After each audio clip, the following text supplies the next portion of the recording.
एक जागरूकता आपण असं निर्माण करणार आहोत आणि ती जागरूकता म्हणजे यापुढे कुणालाही मग ती चळवळ असेल किंवा डॉक्टर बाबासाहेब आंबेडकर असतील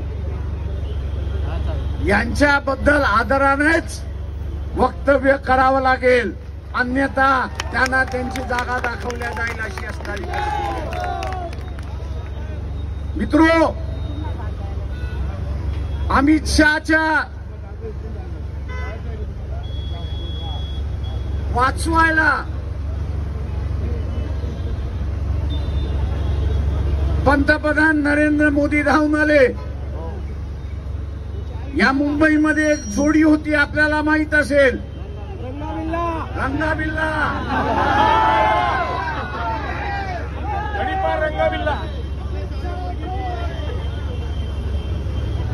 आता हे रंगाबिल्ला एकमेकाला आता वाचवतात आहेत। आम्ही नरेंद्र मोदी यांना आश्चर्य सांगतो, काँग्रेसला जेवढ्या शिव्या द्यायच्या असेल तेवढ्या तुम्ही द्या, आम्हाला त्याच्यातला काही फरक पडत नाही,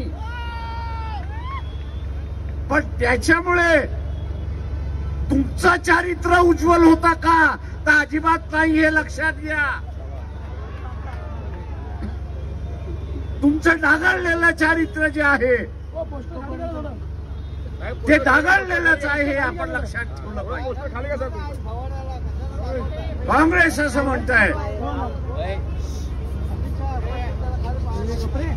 की बाबासाहेबांना पाडलं म्हणून बीजेपी सांग। नरेंद्र मोदी, मी तुम्हाला सरळ विचारतो, या मुंबईतल्या, मध्य मुंबईमधल्या 52च्या असणाऱ्या लोकसभेमध्ये आरएसएस आणि डावे पक्ष एकत्र होते की नाही ते असणाऱ्या सांगा। दोघांनी मिळून या मध्य मुंबईच्या असणाऱ्या जागेवरती बाबासाहेबांना हरवलं अशी असणारी परिस्थिती आहे। फक्त काँग्रेस नव्हतं, आरएसएस पण होतं त्याच्यामध्ये। आणि का हरवलं तर बाबासाहेबांनी सांगितलं की काश्मीरमध्ये जे सैन्य घुसलं होतं ते पूर्ण तुम्ही ताब्यामध्ये घेतलेलं नाही, आणि पूर्ण ताब्यामध्ये न घेतल्यामुळे येणारे किती पिढ्या यांचं रक्त सांडेल याची आपल्याला कल्पना त्या ठिकाणी करता येणार नाही। आणि म्हणून त्यांनी आग्रह धरला होता की हा काश्मीरचा जो असणारा प्रश्न जो आहे तो तुम्ही ताबडतोब असताना मिटवला पाहिजे। नाही तर त्यांचा शब्द होता की इंडिया विल ब्लीड। आणि आज आपण असणारा बघतोय त्या काश्मीरच्या प्रश्नावरनं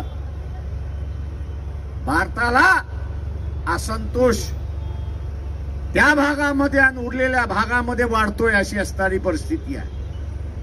नरेंद्र मोदी हा इतिहास आपण विसरलात हे असताना लक्षात घ्या। तेव्हा आपल्या पहिल्यांदा असताना चारित्र्याकडे त्या ठिकाणी पाहिलं पाहिजे। आपलं चारित्र्य स्वच्छ असेल तर तुम्ही दुसऱ्यांवरती टीका करू शकता, नाही तर चिखलफेकी तुमच्यावरती होणार सुद्धा अशी असणारी परिस्थिती आहे। आणि म्हणून मित्रो नरेंद्र मोदींना मी असं सांगू इच्छितो की काँग्रेसने विरोध केला का बाबासाहेबांना? तर केला, पण तुम्ही केला की नाही हे सांगा ना। ज्यावेळेस महिलांना समान अधिकार देण्याची चर्चा संविधानामध्ये झाली, महिलांना समान अधिकार देण्याची चर्चा ज्यावेळेस संविधानामध्ये झाली त्यावेळेस मोदी ज्या आरएसएसचे तुम्ही असणारे स्वयंसेवक आहात त्या महिला स्वयंसेवकांचा असणारा मोर्चा जयराज हाऊस बाबासाहेब ज्या ठिकाणी राहत होते त्या ठिकाणी तुम्ही काढला की नाही असणारा सांगा. एक दिवस नाही 5 दिवस गराडा खालून त्या ठिकाणी होते. मित्रो, इतिहास हा आम्हाला उघडायचा नाहीये. इतिहास हा आम्हाला उघडायचा नाहीये. परंतु तो व्हाईट आणि मी स्वच्छ, तो काळा आणि मी पांढरा असं जे भासवायचं चाललेलं आहे त्याच्यामुळे तुमचं काळेपण सुद्धा आम्हाला लोकांसमोर आणल्याशिवाय राहत नाही अशी असणारी परिस्थिती आहे. मोदी तुम्ही असणारा एवढं मोदी तुम्ही असणारा एवढं संविधान प्रेमी असेल तर जस्टिस लोया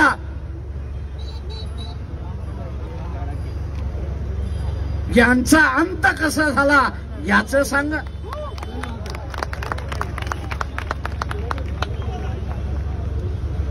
याचा अंत झाला कसा सांगा. कोणी केला, कशामुळे झाला. आणि म्हणून मित्रो, हे दुर्दैव आहे. शिकलेल्या आणि उच्चभ्रू असणाऱ्या आरएसएसला स्वतःचा गृहमंत्री तडीपार आहे. तो चालतो, तडीपार आहे, तो चालतो. जेलमध्ये 2.5 वर्ष राहिला, तो चालतो. कुठलं राज्य तुम्ही करताय? कुठल्या परिस्थितीमध्ये तुम्ही असणारं राज्य करताय? आणि तुम्ही असणारा इतरांना नेकीच्या गप्पा गोष्टी त्या ठिकाणी मारायला लागलेला आहात. आज हे जे द्वेषाचं राजकारण आपण असणारं पेरत आहात त्याची फळं आपल्याला बघायला मिळाली. मणिपूरमध्ये आपल्याला दिसतंय, संबलमध्ये आपल्याला दिसतंय, इतर राज्यांमध्ये आपल्याला असणारं त्या ठिकाणी दिसतंय. यांचं राज्य म्हणजे भांडणं लावण्याचं म्हणजे यांचं असणारं राज्य आहे. नरेंद्र मोदी, तुम्हाला असणारा चांगला भिडू मिळाला नाही विरोधी पक्षामध्ये.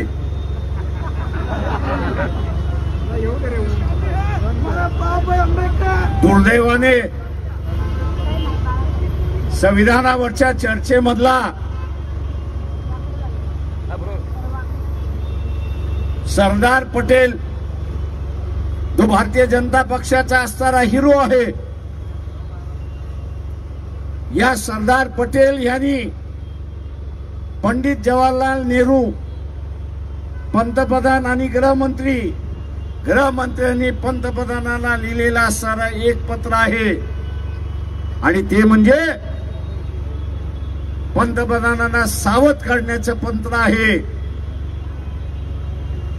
की तुम्ही जी असणारा आरएसएसची जवळकी बांध लावताय तिला थोडासा लगाम घाला. कारण आरएसएस असणारा तुमचं सरकार उलटून पाडणार आहे, कूप करणार आहे. सांगतोय कोण? सरदार पटेल नेहरूंना सांगतात. म्हणजे संविधान उलटून दाखवण्याचा असणारी भाषा त्यावेळेस पासून चालली. आणि म्हणून दुर्दैवाने मोदींना चांगला भिडू असताना त्या ठिकाणी मिळालेला नाही.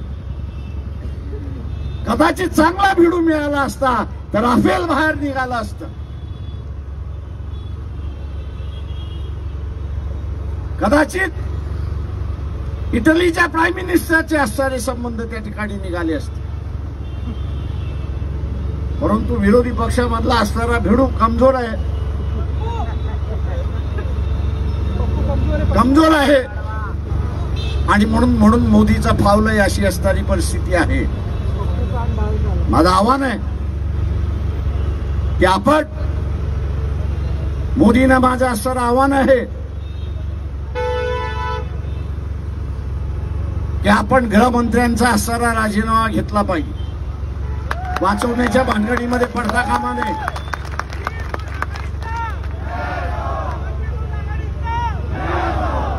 आपलं आंदोलन हे चालू राहील, आपलं आंदोलन हे चालू राहील. आज आपण सुरुवात केलेलं आहे. आपलं आंदोलन हे चालू राहील. आज आपण सुरुवात केलेलं आहे. राज्यामध्ये आणि देशामध्ये आज हे आंदोलन पेटतंय. वेगवेगळ्या संघटना करतात आहेत, वेगवेगळ्या आंबेडकरी चळवळी करतात आहेत, वेगवेगळे राजकीय पक्ष करतात आहेत. त्यांचं आम्ही असणारं स्वागत करतो. त्यांचं आम्ही असणारं स्वागत करतोय की या देशामध्ये संविधान आणि बाबासाहेब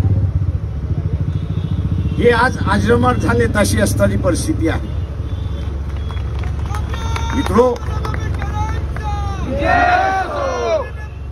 आपण सगळेजण या ठिकाणी जमून आपली असणारी एक ताकद दाखवली, आपला आक्रोश जो आपण व्यक्त केला त्याबद्दल मी आपले सगळ्यांचे असणारा धन्यवाद या ठिकाणी मानतो.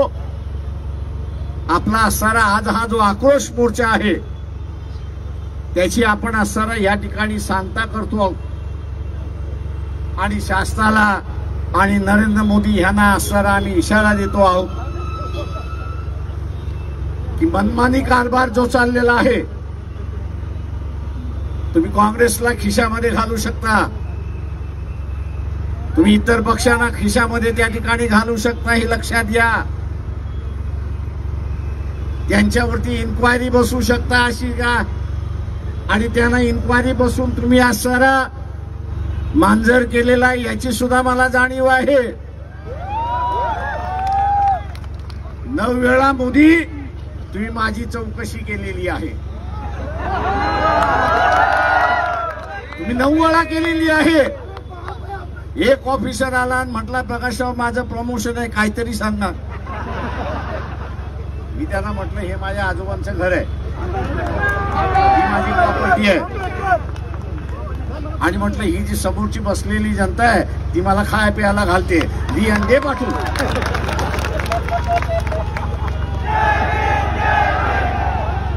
आणि म्हणून तुमचं हत्यार कुठलंही आमच्यावरती चालणार नाही.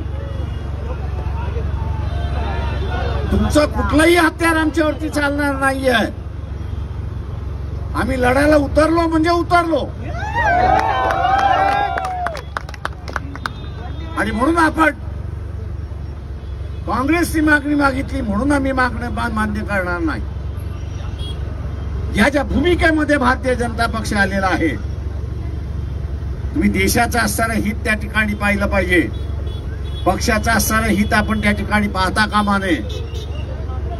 आणि म्हणून माझं आव्हान आहे आपल्या सगळ्यांना की ज्या ज्या वेळेस पक्षाच्या वतीने या लढ्याचा कॉल येईल तेव्हा आपण लाखोच्या संख्येने या रस्त्यावरती आपण उतरलं पाहिजे, हे लक्षात घ्या. आपली ताकद,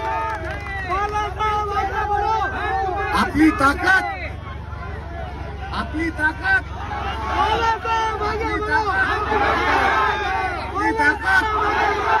आपली ताकद कधी रस्त्यावरती आपण दाखवली पाहिजे, लाखोच्या संख्येने आपण दाखवली पाहिजे. तरच आपण आपले अधिकार या ठिकाणी शाबूत ठेवू शकतो. अन्यथा हे कधी हिसकावून घेतील याचा तुम्हाला पत्ताही लागणार नाही, अशी परिस्थिती आहे. हा आक्रोश मोर्चा आज या ठिकाणीच थांबतो. आपण सगळ्यांनी शांततेने असणारा घरी जायचं आहे. 2-4 दिवसाची आपण असणारा वाट या ठिकाणी पाहणार आहोत की नरेंद्र मोदी काय भूमिका घेतात आहेत. त्यांनी योग्य भूमिका घेतली नाही तर आम्ही रस्त्यावरती आहोत, हे लक्षात घ्या.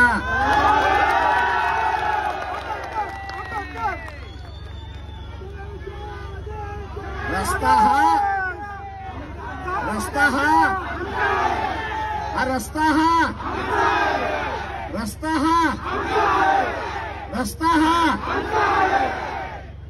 तो आम्ही कधीही कॅप्चर करू एवढं सांगून देतो. आणि आज या ठिकाणी हा आक्रोश मोर्चा आपण विसर्जित करत आहोत. जय भीम, जय भारत, जय संविधान.